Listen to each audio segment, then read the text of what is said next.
Hey Hoopers, it's LoopDLu. I am back with part 2 of my off-body transitions and deepening your flow. This would be the deepening your flow portion of the video. My quick preface, in case you haven't watched the other one, is any videos I mention or anything I mention, I have a Pinterest page set up with my tutorials and all the tutorials that other videos, whatever, that I mention.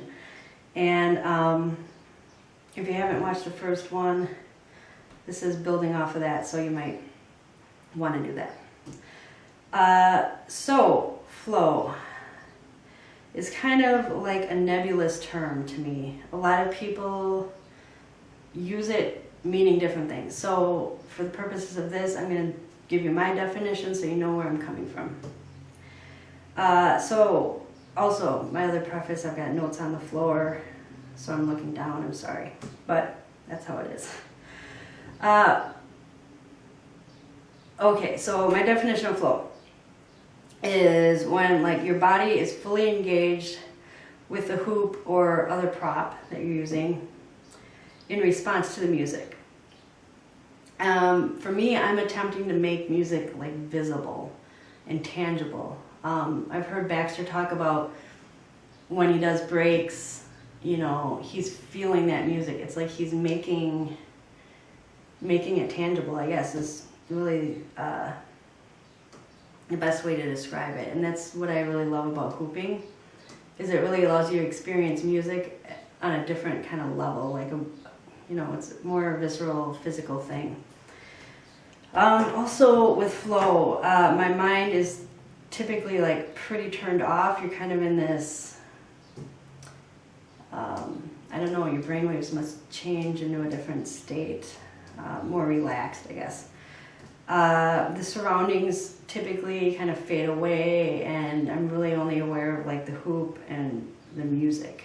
I don't really see what's going on. I'm not really you're not thinking what you're doing, about what you're doing.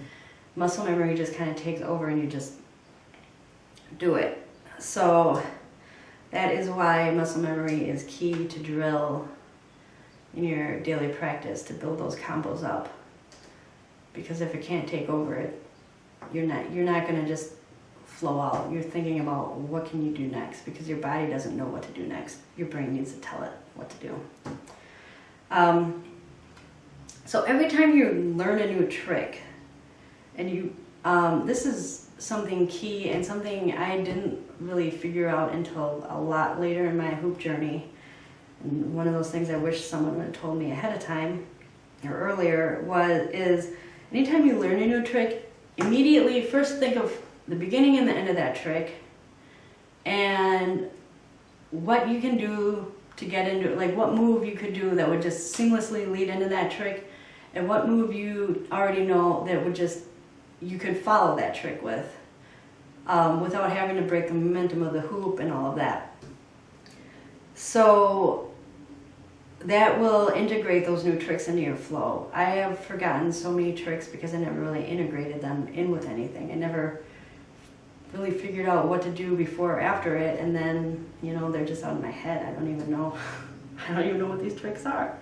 So they're just gone. So don't do that, because it's kind of a bummer. You spend all that time practicing and learning things, and then, 2 years down the line, you don't even know what it was. And you never do it. So anyways, figure out how to do those in your flow. Flow also, my last little thing about it would be, it's really heightened emotions almost, which are expressed in the dance. Typically when I'm flowing out, I'm not really in a neutral space. I feel like I'm just resonating with whatever the musicians are attempting to convey, and then it's kind of flowing through me, and I'm kind of conveying that with the hoop and my dance. So there are several tips I've got that can help make flow more conducive. So hopefully some of these, all these could help you.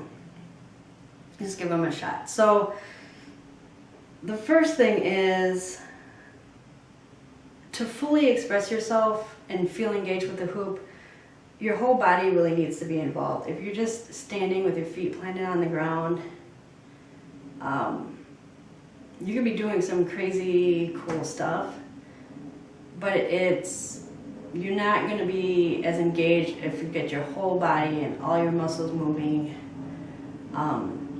It just makes everything better. So learn how to use, footwork, arm movements, different stances, different postures, and just get expressive with your whole body, not just thinking, especially if you're doing off-body things, thinking about expressing yourself like from your wrist to here. You need to get your whole body into it. The other thing is really work on moving dynamically, changing the tempo and speed of your moves. You can like stall or pause the hoop and then go crazy fast, or there's a lot of dynamic movement when you do that, when you're changing tempos, or the quality of your hooping, which by quality I mean like, would you describe it as something flowing? Are you doing a lot of spinning? Is it more linear and kind of popping? How is the music wanting to make you move? Think about that. Another way to move dynamically is playing with the ideas of expansion and contraction. So you can make movements super big, like doing a huge, I can't do it in here with the ceiling fan of doom, but doing a huge extension and then pulling that into a tight barrel roll. Or another thing is kind of doing like the big helicopter thing and then bringing it into a tight smear, because it's kind of cool. The hoop's doing the kind of the same movement as the helicopter, but it just went from really big to really small. Or vice versa, you can go small and expand out and bring it back in. It just makes your hooping a lot more expressive, and the more expressive you can be, the better. Something that really has struck me was something that Shakti Sunfire said in the Hoop Technique DVD. She was talking about trick as being like your vocabulary, and the more tricks you know, the bigger your vocabulary, the better you can express yourself. If you think about each trick being a word, if you have like this limited vocabulary, how well can you really express yourself? How much more eloquently and accurately can you express yourself if you have a huge range of words or tricks under your belt? So definitely work on learning as many different things as you can to pull that in. Another thing with flow is I do a lot of simple moves, but I like to layer other techniques on top of it. Like this is called ghosting or tracing, where anytime you have one hand that's really actively working on the hoop and the other hand is just following along, it's called ghosting or tracing. You can do that with a lot of moves. Weaves, I do them a lot with. And it's really a versatile technique to know, because it does, to me, three things. It creates a bit of an optical illusion, which makes it more visually interesting. The other thing that's huge is it, what was I going to say? Oh yeah, it keeps your non-active arm active. So you don't end up hooping with your right hand or your dominant hand and then your other arm is just kind of hanging there like, it's paralyzed. So it forces you to keep that arm active, which will also help when you're not doing that move. You'll be used to more using your non-dominant arm and can keep it at least not hanging at your side. So the third thing about tracing is it's a good way to go from like your right hand. You can just end up letting go with that dominant hand and your other hand's already on the hoop and you can go into something else with your left hand. So That's another idea. Touch technique is something else I use a lot, which is something Baxter does in his hoop path stuff. I've got some videos on my Pinterest board with him kind of exemplifying the touch technique. I can't go into all of it now, but that is something that really I think is a flow-inducing type thing to do, so check it out. Another tip is hooping as a character, animal, or element. This really helps you with expression again.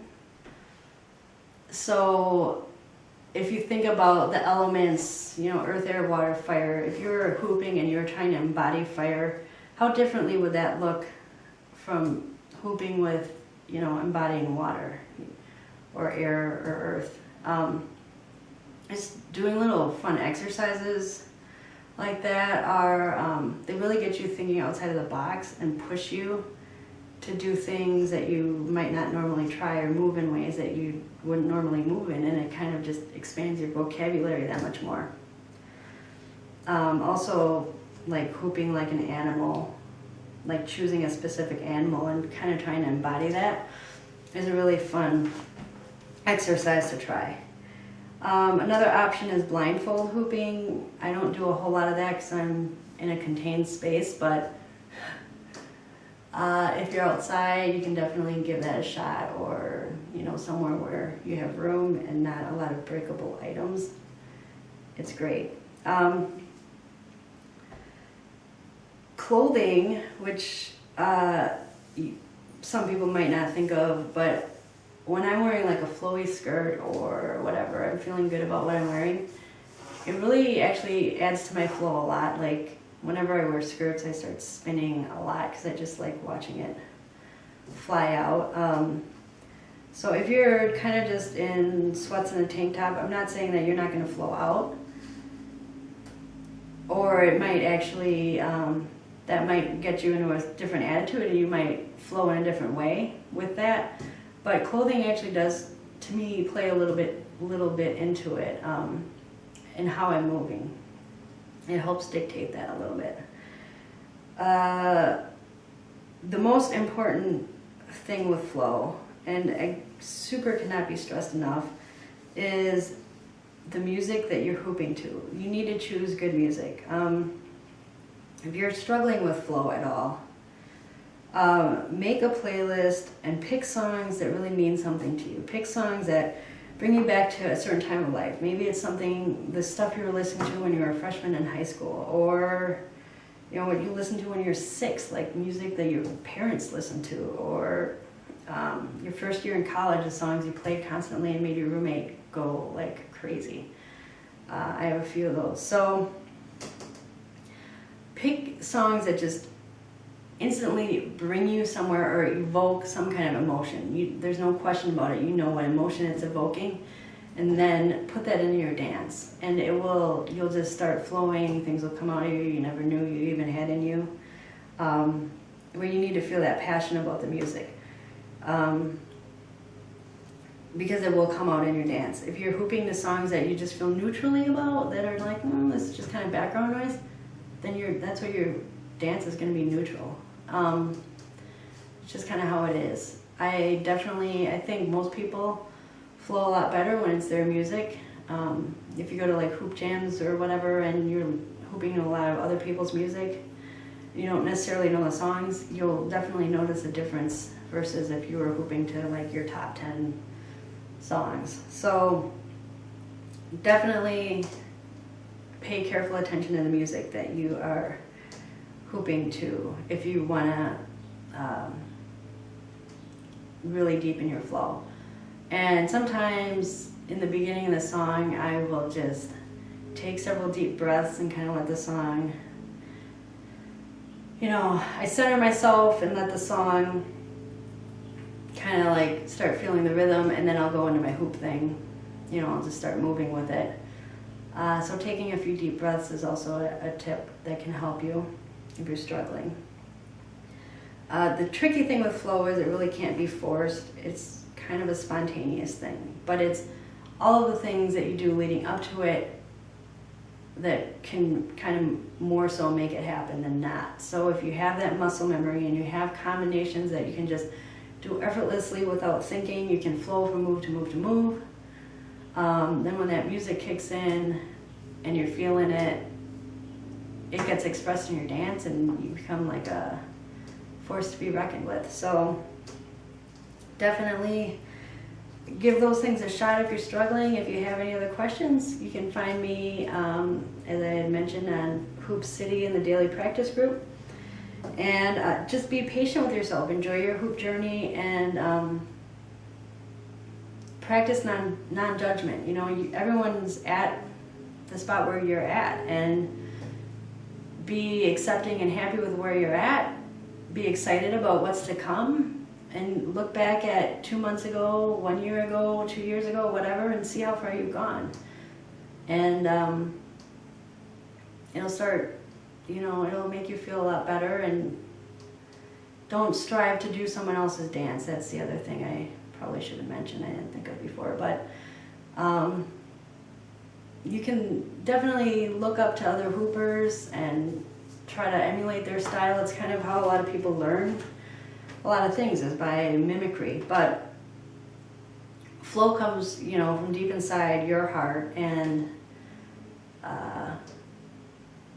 it's authentic, and it really can't be any other way. So if you're just trying to do someone else's thing, you're not really, you're selling yourself short, because what you have is, you know, unique to you, and it's your dance that you need to put out there. So that is my little speech about flow. I hope it helps you, and I'll see you all around